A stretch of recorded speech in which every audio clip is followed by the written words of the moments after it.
Um, so Preston, where would you like to begin? What are some things that you would like to tell us? Let me just turn off. Yeah, there we go. Let me turn off my voiceover. So let's start. And you've had a lot of interesting experiences as a person, as a podcaster, as a content creator yourself. But let's start with metal mentality. So where did you get this idea originally from metal mentality? Let's start the conversation there and see where it goes. Go right ahead. Yeah, absolutely. Yeah. So now a couple of years ago, I really got into podcasts, and I found my favorite topics were uh, some paranormal ones. But I've always kind of had an interest in Bigfoot. There's Me too. something out there. I don't Me know what it too. is. I don't ever want to see it. But that very first podcast I listened to was about Sasquatch, and then I discovered some self improvement, self help podcasts, and I was really going through a phase in my life where I was trying to understand who I was and what my purpose was in life, and I really just got hooked on that. And I listened to a whole bunch of different types of self improvement, I guess, sum them up, type of podcasts, and and then I had a conversation with a friend of mine who I really look up to, and I asked him, I said, like, how do you do what you do? Like, how are you consistently like this awesome guy that I respect and is a great dad? And we had a conversation, and I said jokingly to him, I said, we should start a podcast together. And he said, yeah, that's a good idea. And so we looked into doing it together, and he's like, I can't commit to it. But from that moment on, I felt I was on my own.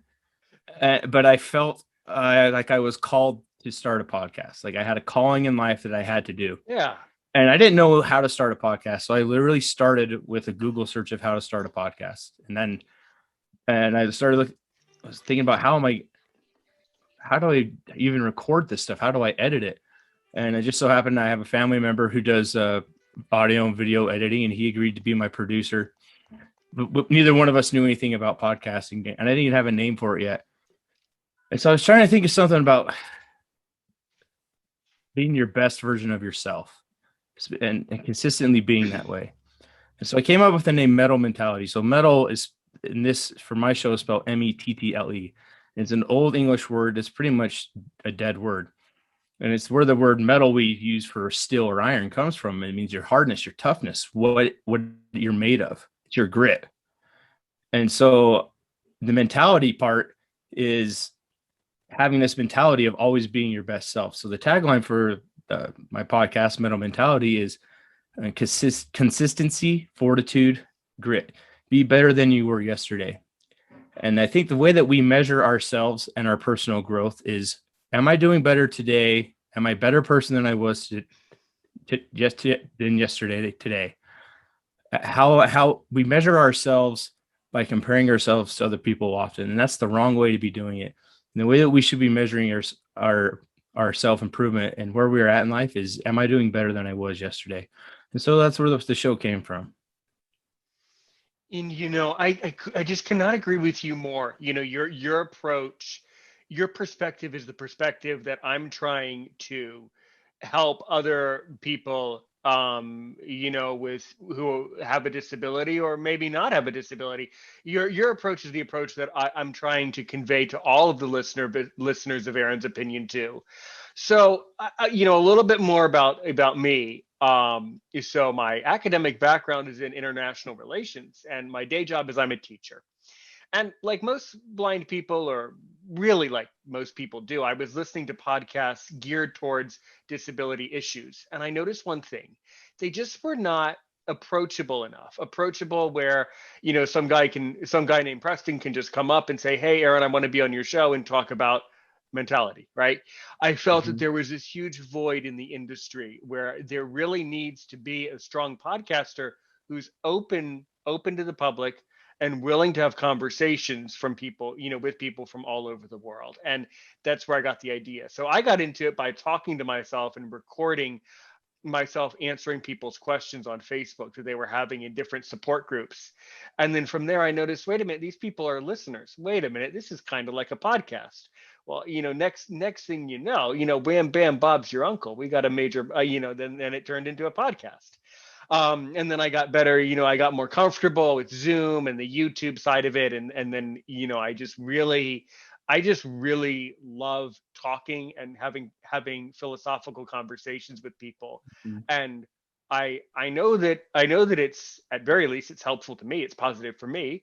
I hope that it helps you have a better day, Preston. And I hope my podcast helps anyone in their life and improve. And what you said about not comparing yourself to others and only trying to do a little bit better than I did yesterday, that's excellent advice for any person on this planet. It's just perfect advice for anyone. And that's advice that we should listen to. So, um, but you know what though? You know what? You kind of I always love to be a little bit sarcastic, and I love to have a good time and joke around with people. You did kind of mention your interest in some paranormal-ish things. You mentioned your interest in cryptids and that type of thing. So honestly, I forget your conversation, the conversation that you had on that other podcast. And if you want, you can name drop it. I don't care. Um, just out of interest, do you remember what that conversation was? Do you want to summarize that conversation? I mean, it's Well, kind of, yeah. I pretty much just told every paranormal experience I can remember from my life. But yeah. there was one that I left out that I forgot about until One afterwards. that you left out that So I got one for you. you're including it right here Yeah, on Aaron's opinion too. this is an exclusive Aaron's opinion story from my life. So when I was 7 years old, my dad had a dune buggy, or sometimes they're known as a sandrail. It's a self-built. It's like the old school version of these new side by sides. It had an old Volkswagen engine on it. So I'm from Utah, and at the time I was 7, my little brother was 4, and my brother and I were riding in this with my dad out in the middle of the desert in Utah. And we were chasing jackrabbits around, and my dad was going too fast, and he turned too sharp for the speed, and it ended up rolling 3 times. Oh And God. I had a helmet on. I was on the outside of the. My brother was in the middle, and we were sharing a seatbelt. And so, just so you know, don't ever share a seatbelt, because it's actually worse than not wearing a seatbelt, because That sounds to be, yeah. it'll actually like project you from the vehicle when it rolls. And that's what happened.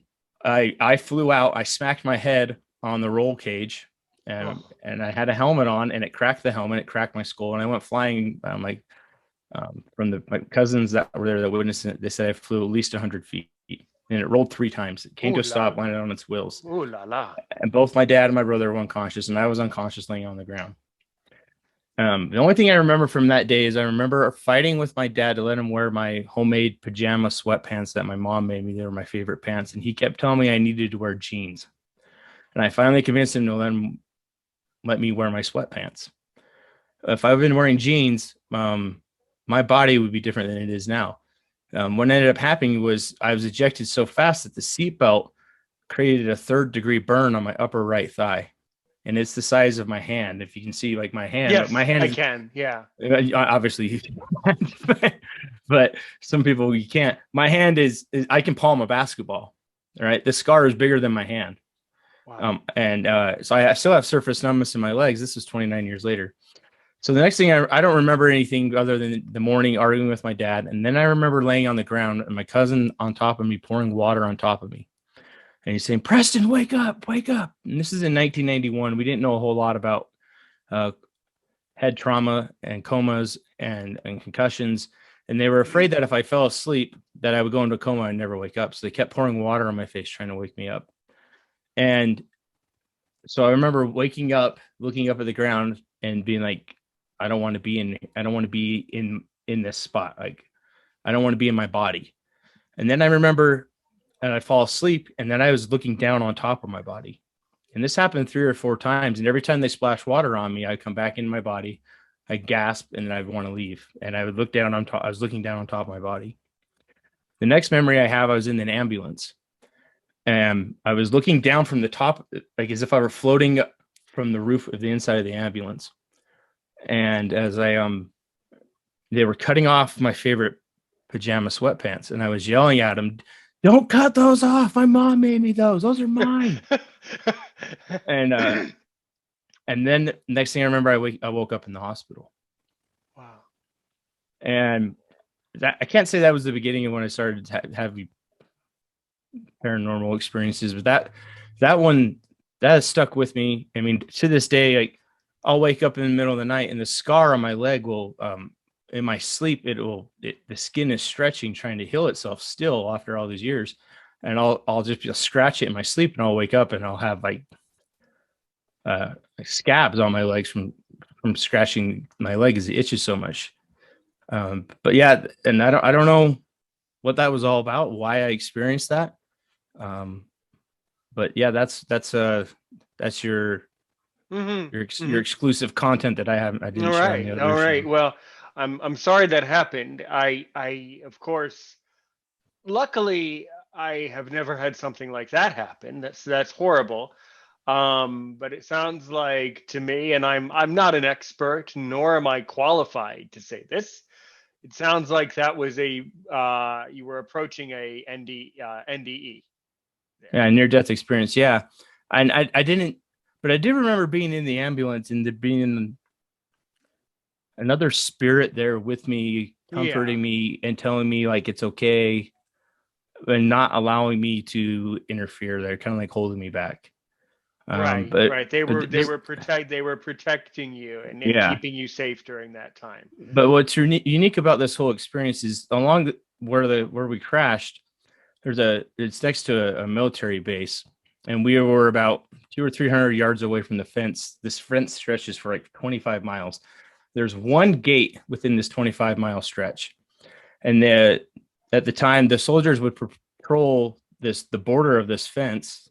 It's like 100 square miles or something, 25 square miles once a day, and they usually did it in the evening. But this time they happened to be doing it in the morning, and they happened to pull up right at the gate where we rolled, and they had a key, and they were able to call the medics to come and get us, and that possibly could have saved our lives. So it really was a miracle that they happened to be there at that time, and we happened to be by the one gate, and that they were there that time of day.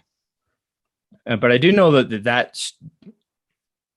that event changed my dad in a way where he toned down his craziness side, I guess. He started taking things more serious. He became more spiritual. He renewed his faith in God that we were alive. And I think that maybe we had to go through that so that my dad could reconnect to his purpose in life. I don't really know. I haven't really thought too deeply about that. Who knows? Yeah. Yeah, everything I am suspicious that I'm very suspicious of the fact that everything in my life, in your life, in our lives, I'm suspicious that everything happens for a reason.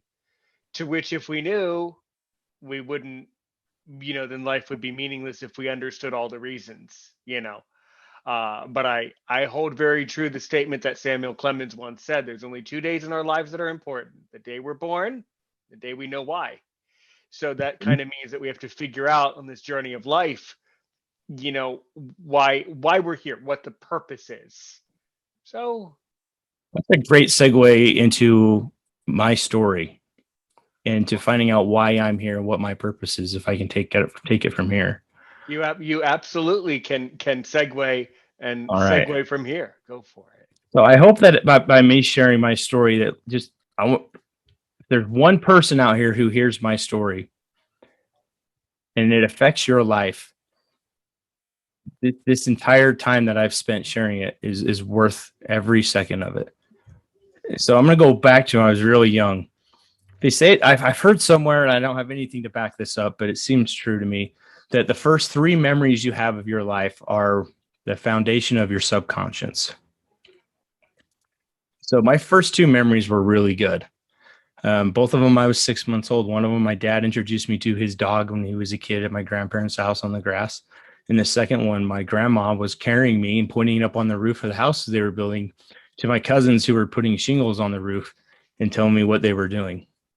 My third memory, I was 3 years old, and I was at my grandparents' house. I don't remember the circumstances. I don't remember what was said. But what I do remember is at age 3, maybe 3.5, It was the first time in my life that I was ashamed of who I was. And somebody said something, I don't know who it was, I don't remember anything, but the message that I heard was, you're weak, you need to toughen up. You can't act like this. You can't be emotion. You can't express your emotions like this. If you live your life like this, you're going to get hurt. You cannot be this kind and loving towards everybody. You need to protect yourself. And so it wasn't until recently that I realized that because of that moment when I was 3 years old, I locked away the 3-year-old little boy, Preston. I hid him as best as I could from the world to protect him. And at times throughout my life, he would show up. And every time he did, because the thing about me is I love everybody already. Like, Aaron, I already love you and I care about you and I do anything for you. I don't know why I feel this way about people. But I know that that's who I am. That's okay. That's okay because that's the right thing to do. And we had Aaron's opinion love you too, man. And well, thank you. I really no, I'm not joking. I am the kindest. Actually, this is my opinion, but it's also a fact. I am the kindest podcaster here on iTunes. On any podcast on YouTube, I'm the nicest person. So this is a place where people can come and have these conversations. And this is exactly your personality is the personality that I want in my WhatsApp group. That you're the personality that I want to be part of, of the podcast and to just be a great participant. So I'm just loving your personality and the things you're saying. But I think to digress a little bit, I think that's very interesting that you say that when you were 3 you had the first sense of shame. I have very different memories, but yes, please continue. Go right ahead.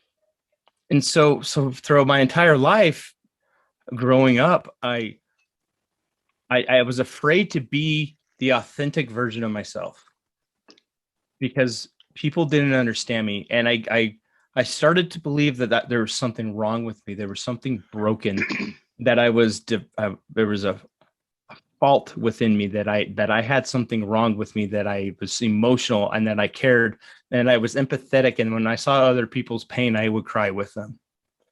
My mom shares a story, and I don't know if I remember this or if it's just been told so many times that I remember it, but we were at church and we went into the nursery while the parents went into Sunday school.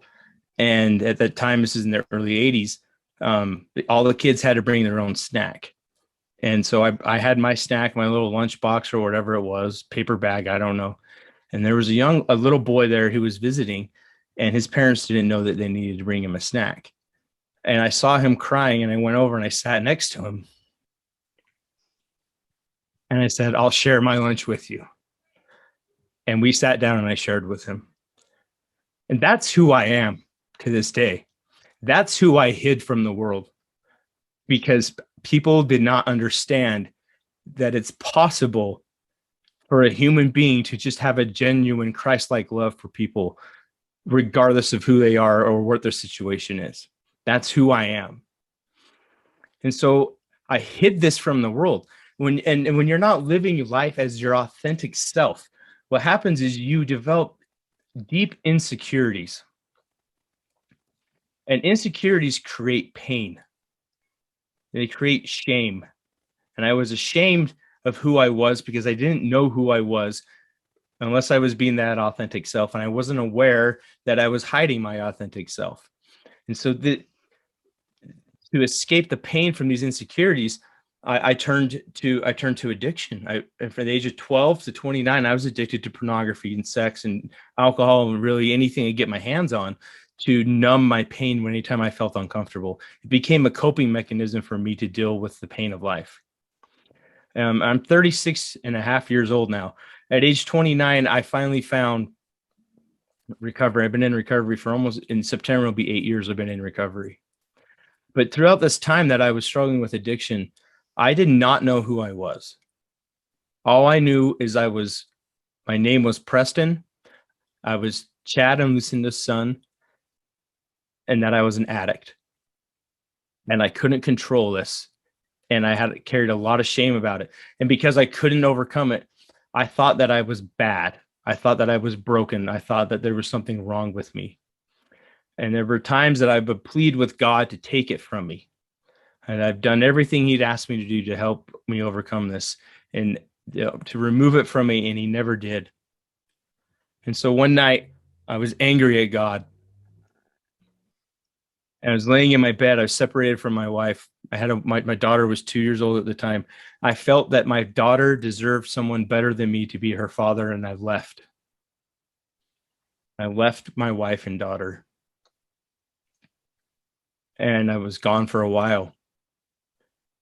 And I was laying in my bed one night, and I was angry, and I was in so much emotional pain because I knew that I wasn't being who I was supposed to be, and I didn't know how to do that. And I was yelling at God, and I was saying things to God I've never said to another human being, things I will never repeat. But to sum it up, I said, if you won't take this from me, I need you to tell me why I'm going through it. And I laid there, and he told me. And that's something too personal to share. But I will tell you this, that I told God, I made a promise with God that if he followed through on his end, and that he ever led me out of hell, that I would go back into my own personal hell, and I would show every single person who was there the way out. That's why I'm here talking to you right now today, is because I made a promise to God, and I intend to keep it. That if you are in hell, I am here to show you how to get out. I'm here to show you that that is not an eternal location that you're going to be stuck in. I'm here to tell you that your pain and your suffering is temporary. And what you're going through right now is for a reason. All of our pain and suffering has purpose. It's to teach us something. And I went through all of that too, so that I could learn to have empathy for people who were struggling and suffering. And I look back at it now, almost 8 years later of recovery, that those 17 years were a blessing that were given to me.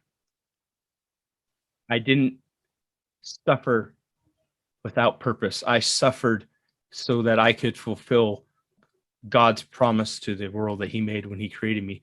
And that's the answer I discovered a couple of years later when I started this podcast. I heard on another podcast called it's with Anthony Trucks. Shift by Anthony Trucks. And I actually interviewed him. If you want to listen to his interview, it's on my podcast, Mental Mentality. But on his show, he asked every single one of his guests, the last question he asked them is, when God created you, what promise did he make to the world? And every one of his guests had an answer. And I thought to myself, if I were asked that question, how would I answer it? And for months, I could not come up with anything. And one day I was driving home from work, and I was almost home. And then the podcast came up, and that question came up. And I just said, God, did you make a promise when you created me? Or is he just full of it? And very clearly, the words came to my mind. Preston, when I created you, I promised the world that you would alleviate the suffering of others by showing them my love. And if God made a promise to the world that I would do something, then I have to show up every single day for myself, so that I can show up for God, and I can show up for other people to show them that they're loved and that they matter and that they have purpose, and that whatever they're going through is not trivial without purpose. Everything that I've been through in my life, every moment of pain and suffering, the times that I thought I was victimized by somebody, built me for what I'm going through now, built me for this moment right now to share this message with your listeners and with you. Everything in life happens for a reason, and it's so hard sometimes to accept that. Even when we're victimized by other people's decisions, there is good to be found in that. There is growth to be found in that. Growth only comes from discomfort. And until we learn to accept and eventually embrace discomfort and not only just be okay with being discomfort, but finding the purpose in discomfort, will we grow to become stronger and more capable human beings. It's like when we go to the gym. You don't go you don't get stronger by sitting on the couch and eating potato chips and watching The Simpsons or whatever it is. Take your pick, right?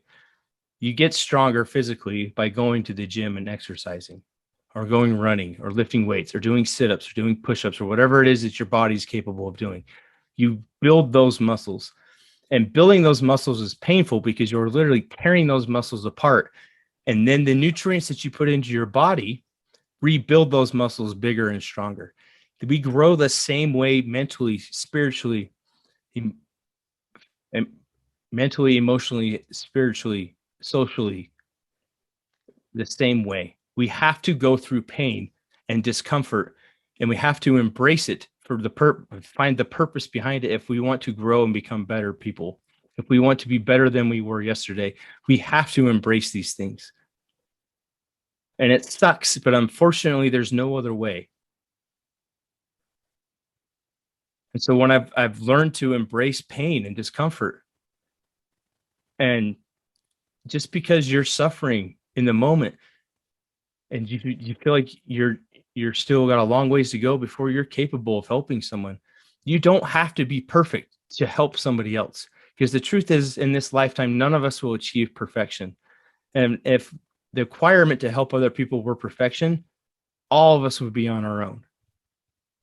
It doesn't matter how far along you are in the book. If you're reading the same book as someone, if you're a paragraph ahead of someone and they say, I don't understand what this means, and you do, you go back and say, I just read this. This is what it means.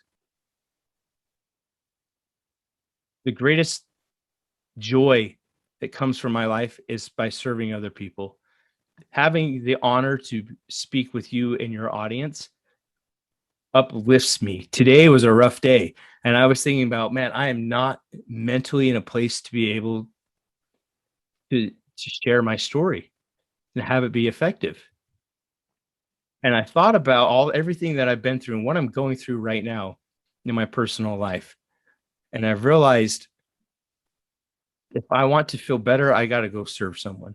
If you're feeling down on yourself, if you feel hopeless, if you feel depressed, if you feel anxious, pick any negative emotion that you don't want to feel.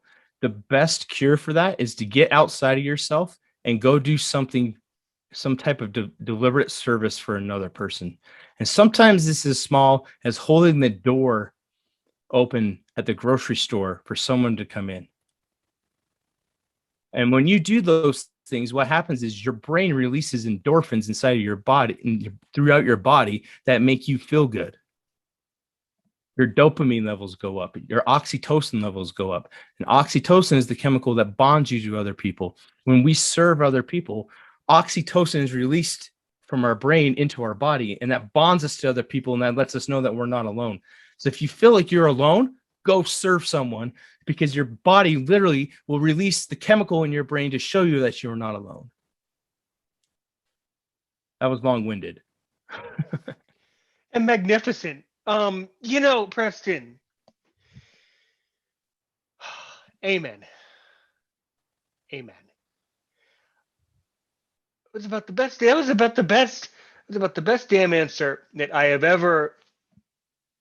For someone who came in here all kind of a little nervous before we got started, not knowing if you should be recording with me. Wow, that was medicinal. I mean that. Wow, that was that that was just perfection. This is the type of guest that I want, and this is the type of guest that any podcaster should want. I mean, that was whoa, that was about the best. That was the that was I'm speechless now. It was so good. You're disabling my English now. That was the best that was the best monologue. That was a hell of a monologue, man. Um, that was helpful. That was helpful to me. Okay, here's my monologue. Thank you. I agree with you. I agree with you. I had a guy on this podcast, and he's okay with me name dropping, but I'm not going to because he knows who he is out there. He is someone who has faced many deaths in his family, and he's faced many obstacles. and the and it's just exactly what you're saying. You have to find ways of serving other people and accepting that life is not fair. One of the common philosophical things that I wonder about, and that philosophers ask professors. Whoa, that was odd. That professors ask, and that podcasters ask is, why is there evil in the world, right? Well, probably why is there darkness? Why is there evil? Well, to show us the light, to create contrast. In other words, if God was so perfect, why did God create evil? Let's say he did. Why did he do that, right? To show us the way, to show us that we as the individual can choose to do the right thing, to help others, and to find the light in our own lives. And that's one of the whys. That's one of the reasons. To which there are many other reasons. One really fascinating thing that I learned from a guest a very, very long time ago, I was speaking with someone who had a near death experience, um, to which luckily I confess I've never had, although the start of my life was quite uh I have many health problems, so I was a very sickly baby. But she said something, this particular guest said something interesting to me. She went up to heaven in her near death experience, and she spoke to God, and she had this conversation. And one of the things that she learned, one of the purposes of our lives is that even though we don't understand this intellectually as people, we are put on this planet because someone loved us.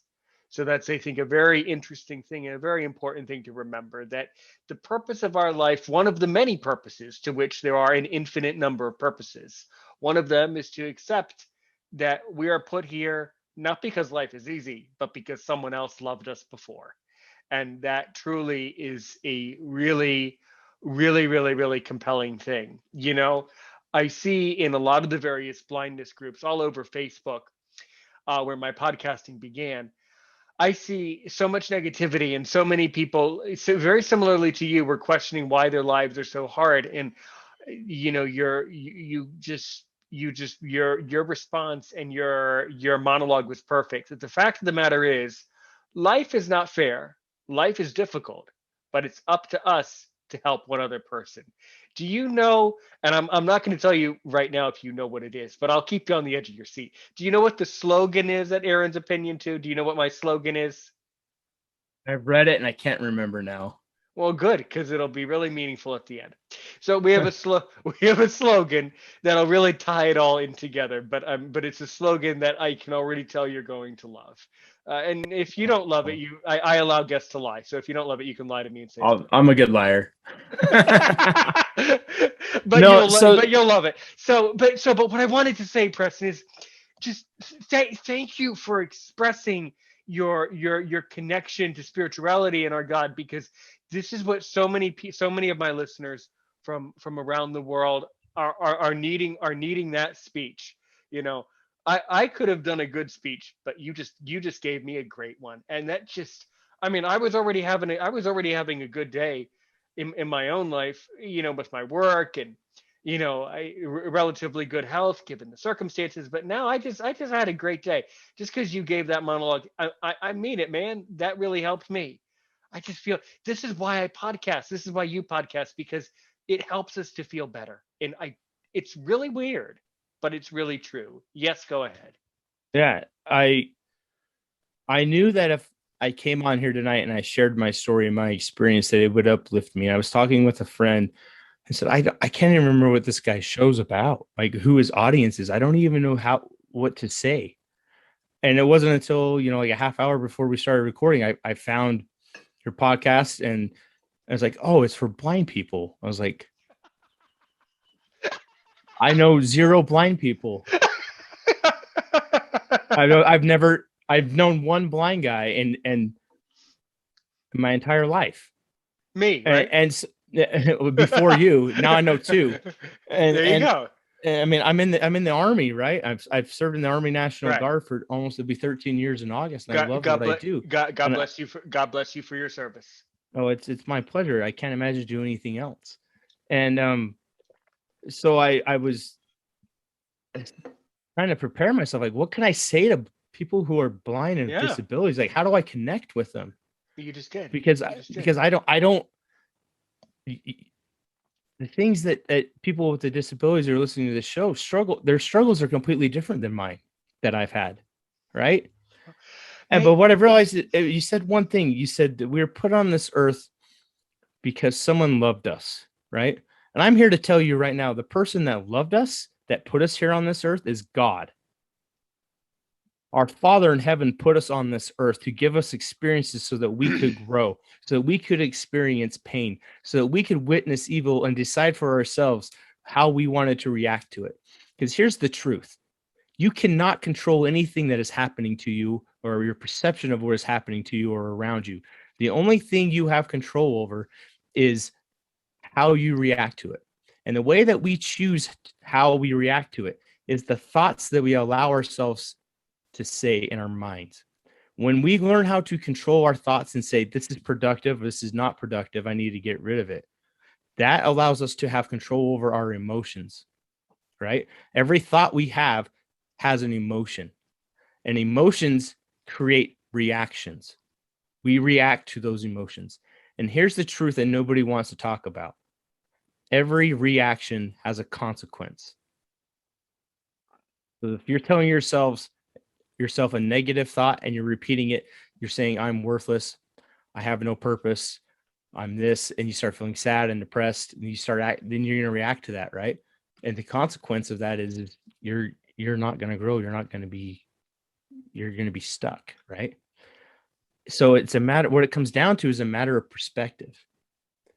I think it was Buddha who said that, and I'm going to butcher this, but that what's happening is what we're perceiving happening to us, or is it just the perception of what is happening, right? If you could take kind of step away from it and say, okay, this is happening, I'm here in this scenario, but is this happening to me directly, or am I just witnessing seeing something terrible happen or something uncomfortable happen, right? If we change our perspective to things, and that's what changed for me with my addiction, I quit allowing myself to be a victim, and I started taking ownership for my behaviors rather than saying, well, this happened and it triggered me and I'm not responsible. So what I've discovered is that accountability creates freedom. If you want freedom in your life, if you want freedom from your pain and your suffering and your agony and this sense of lack of purpose, it comes from taking accountability for everything that's happening in your life. You take accountability for it. And then you go back later and you say, do I have to be accountable for this? Am I responsible for this? And it takes a deep level of integrity for you to say, yes, no, I don't have to. And if you don't have to be accountable for it, you've got to find a way to let it go. And that's different for everybody else. But the way that we let go of those things is we allow ourselves to fail. My favorite quote of all time is from Jason Van Camp. It's, failure is fertilizer, and fertilizer is what you need to reach and grow to become your full potential. You have to allow room for failure, because what failure really is practice. You really only fail if you quit and you give up and you say, I'm never doing that again. I failed. And then most of the times when we allow ourselves to fail, it's because of fear. We let fear control us. We let fear be the reason why we stop trying, right? And the way that we remove fear from our lives is that we love ourselves. We show ourselves love. We show ourselves compassion.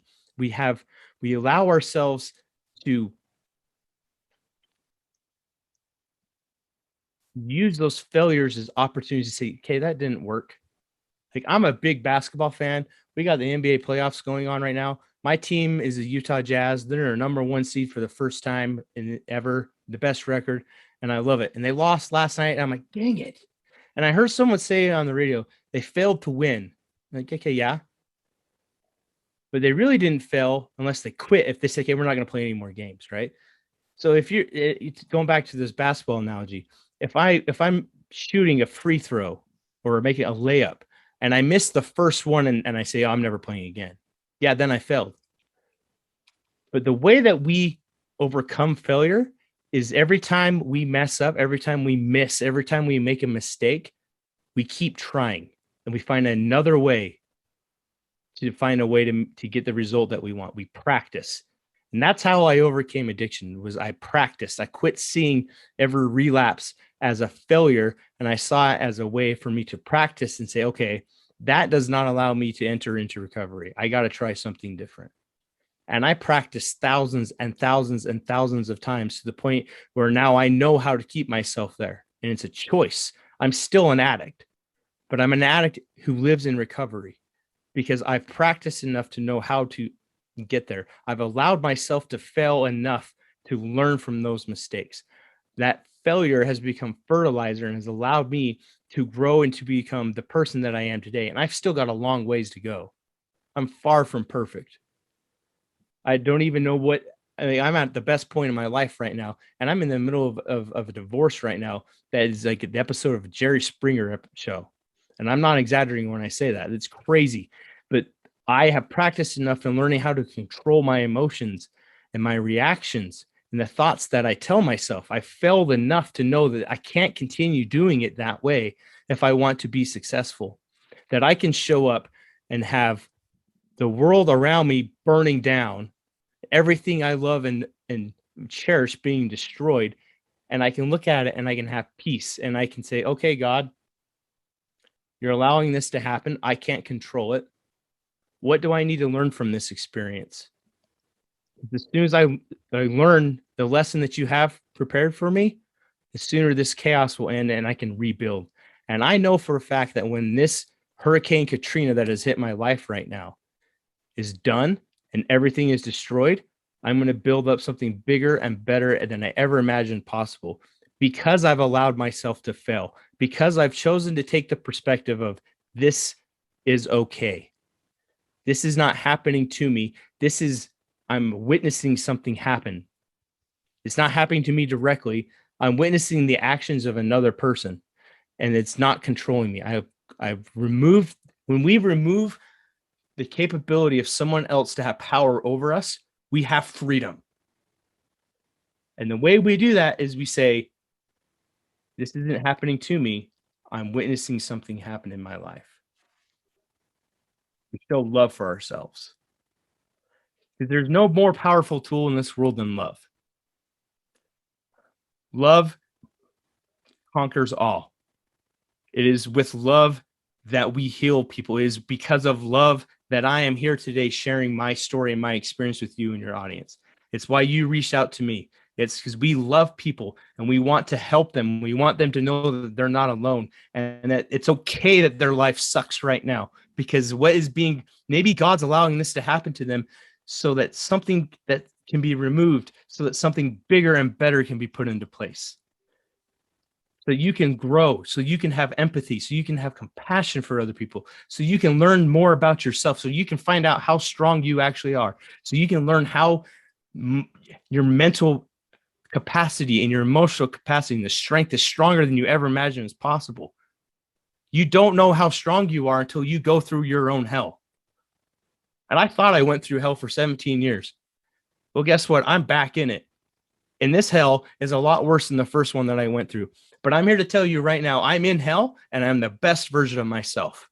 I'm the happiest I've ever been. I have more joy in my life. I have more peace. I have more contentment.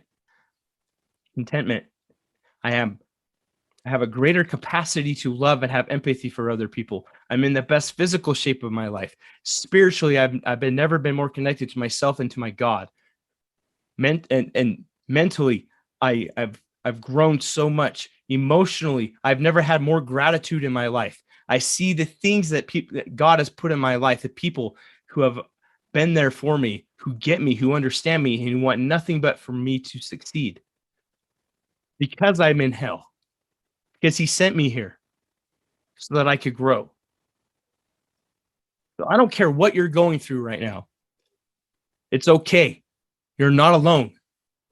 It's temporary. You have to allow this to happen. You can't run from it. If you run from it, it's only going to get worse because the emotions and the pain eventually is going to catch up to you. And the longer you wait to deal with it, the more painful it's going to be for you to endure that. Face it now head on. The obstacle is the way. Whatever is in your way from preventing you from getting to where you want to be is what you have to go through. It's like that going on a bear hunt. You go through it, you go over it, you go under it, you go around it. That's the way that you go. You don't take a completely different route. You just make adjustments as they come. And if you make those adjustments, you'll find peace, you'll find happiness, you'll find purpose in your life. And you'll see that what you went through was a gift. And a lot of people don't want to hear that right now. I'm sure of it, because it's uncomfortable. You say, "Oh, but Preston, you don't know what I'm going through." No, you're right. But you don't know everything that I've been through. You don't know everything that I'm going through right now. And I'm showing up here right now and I'm telling you that it's okay and that I'm okay. Yes, our pain is different. Yes, our suffering is different. But the truth of the matter is, all pain, the way through all pain and suffering, the way out of hell is the same for everyone. And I'm telling you right now, this is how you do it. Prove me wrong. If you find another way, I want to know, because I've been through it many times. This is how I found my way out, and I'm here to show you. I'm back in here with you. Like, let's go. Take my hand. I know you can't see anything right now. It's pitch black. Maybe you can't walk. Maybe you can't even crawl. I will carry you out of here if you just trust me. Trust what I'm saying. This is the way out, and I will do everything I can to send you to help you find that freedom, because I don't want anybody else to go through any more pain and suffering than they have to. The reality is we choose ourselves to go through pain much longer than we ever need to, because we are unwilling to look at things from a different perspective. We're unwilling to see the positive that can come from this experience. We're unwilling to grow. And until you're willing to grow, you'll continue to suffer.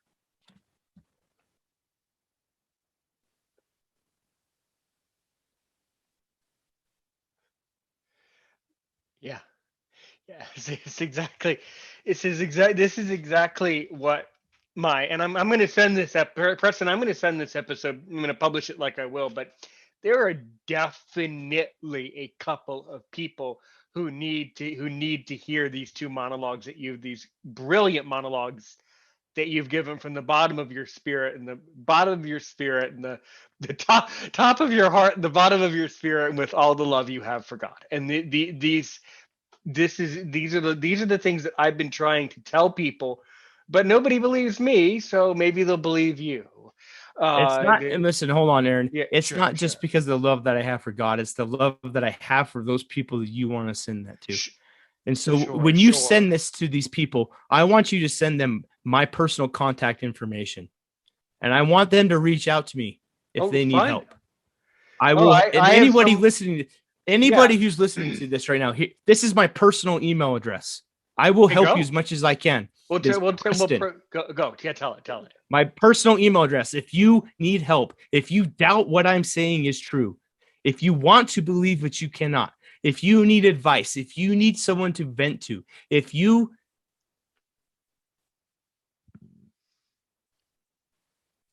feel worthless, you feel helpless, you feel lost, you feel afraid, I want you to know, and it's important for me that you understand right now that I'm here for you. I want you to email me. My email address is Preston, Preston dot R as in Romeo dot EWELL at gmail.com. Preston.r.ewell at gmail.com. And I promise you, I will answer your email. I promise you that I will offer you any help that I can within my boundaries that I have to keep myself and my family safe. But there's one thing I want to share with this. If you're suffering right now, there's a Hawaiian prayer. It's called I'm going to butcher the name, the Ho'oponopono prayer. And Aaron, if we can do this right now, I think it'd be beneficial. How do you feel about that? It's a meditation prayer. Go right ahead. Okay. So if you're listening to this right now, what I want you to do is close your eyes. Okay. I want you to breathe in through your nose all the way up till your belly fills up with air. Breathe in till you cannot breathe in anymore through your nose. Like, hold it. Breathe out your mouth all the way till there's no air left. Breathe in through your nose. Fill your belly all the way up till your belly rises. Hold it. Let it out your mouth. One more time. Breathe in. Fill your belly. Hold. Breathe out your mouth. You're empty. I want you to repeat after me. I'm sorry.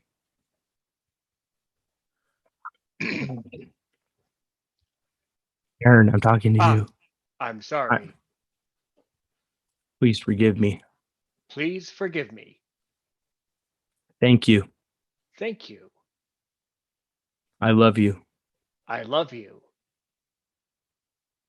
I'm sorry. I'm sorry. Please forgive me.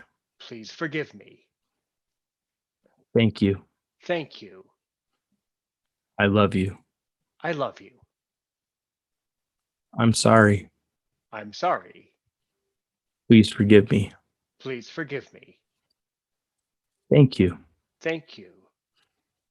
I love you. I love you.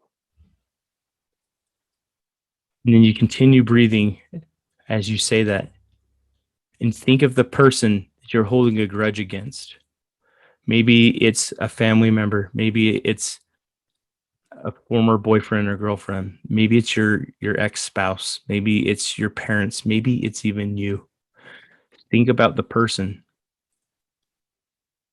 that you want to reconcile or forgive or move on from the pain that they have caused in your life or you have caused in their life.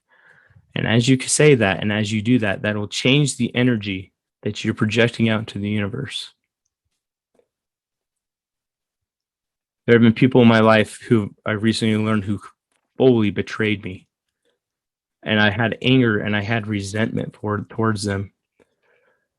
So what I did is I got a notepad out and I dated it. And I wrote, "Dear so-and-so."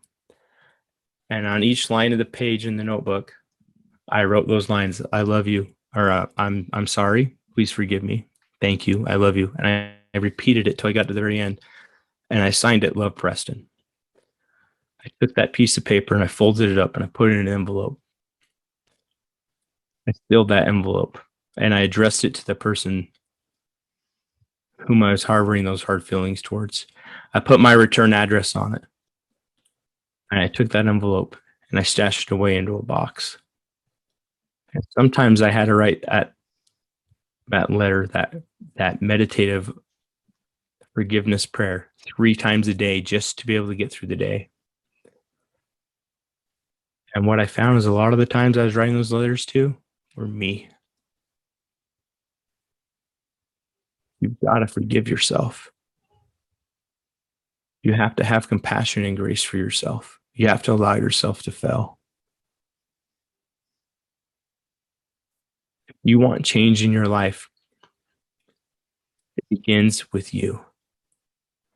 And the first thing you have to do is forgive yourself. How can you forgive someone else if you can't forgive yourself?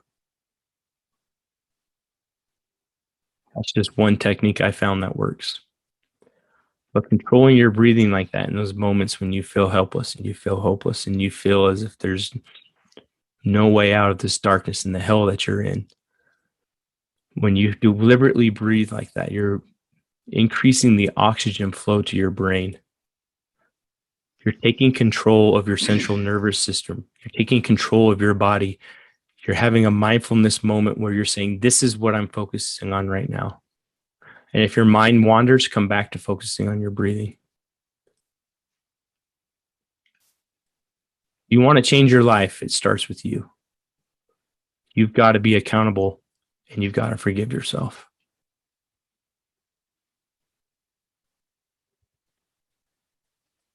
Yeah.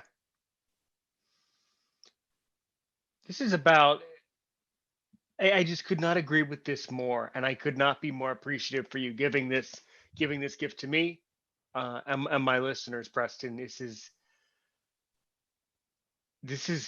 really what people need. People need more of you. People need more of these types of experiences in the podcast community. So, um, I mean, you're just, I agree. Well, those are all What, very kind things you've said about me, but they're and I true. and I appreciate. But they're true. Well, thank you. But Yeah. here's the truth: I can't be there for everyone. Right. You say you need more people like me. Why And no can't one that be can. you? Why can't that be you? Why can't it be the listener? Why can't you be that Right. person? Well, I don't know. You've delivered better monologues than I've ever delivered in my life, and that's a fact. And I'm when I'm not talking to you, I confess to you, Preston, that I can be at times a very proud, at times a very cocky and a very arrogant person from time to time, as we all are as people, right? Me too. But I promise I couldn't have done a better monologue than those monologues you've given me in this episode. And I've gone on some tangents myself, and I've talked about a lot of difficult things from around the world. People, Preston, people. I've had someone on this show. You're gonna. I mean, I'm not joking.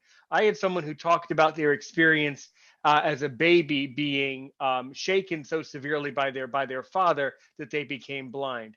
Oh yeah, let me tell you, the father's job was a police officer, and this particular person has been on my podcast, is a podcaster, and he had to deal with criminal parents who worked in the police force. So we have some serious problems in our society, but you're making these problems. You're helping a lot.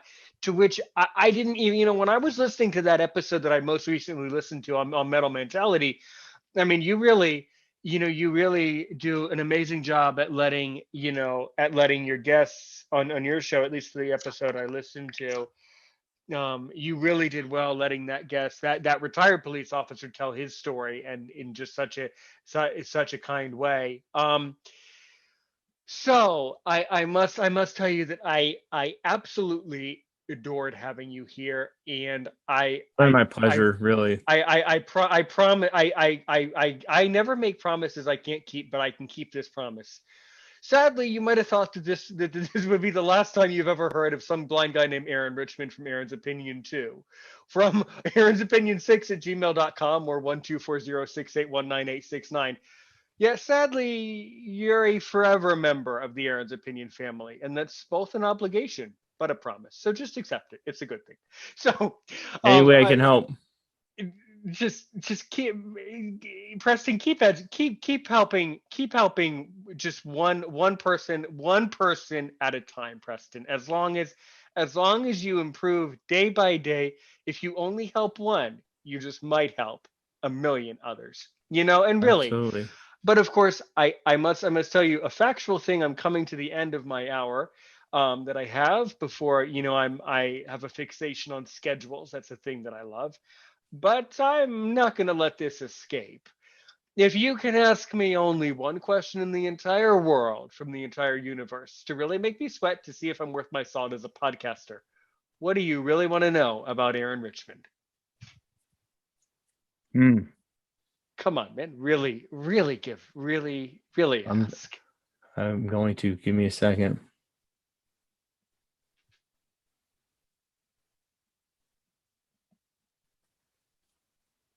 If you could go back in time to something your most painful experience, your biggest mistake, would you remove that, change it, or keep it the same, and why? I would keep it the same. No doubt in my heart or spirit, I would keep it the same. Because any mistakes that I've made in my life, as we all do, I've learned from it. And one of the things that my parents have impressed upon me is that life is hard and sometimes we all make mistakes as a collective, right? I wouldn't change a thing. There are parts of my personality that I'm trying to improve. I'm trying to improve my imperfections, but I'm an imperfect person. I'm not a perfect person. So I still love who I am. I still love me as a teacher, a patriot, a bit of a character. I'm a bit of an eccentric person, although I think you've already kind of picked up on that. I still have a huge personality, and I accept that my personality is imperfect. I accept that society is imperfect. I accept that life is imperfect, and because of all those reasons, life is a very interesting journey. Um, um, I had I a have quote. I have one thing to add to that. Good, good, because I forgot my question. To you and all of your listeners, we are all perfectly imperfect. Right. We are created that way. And until you accept yourself as that way and accept your worth as a human being, you have worth because you exist, because your creator created you. Your worth comes from your creator. Your worth does not come from anything you do or don't do. Your worth cannot increase or decrease unless you give something else the authority to dictate that from you.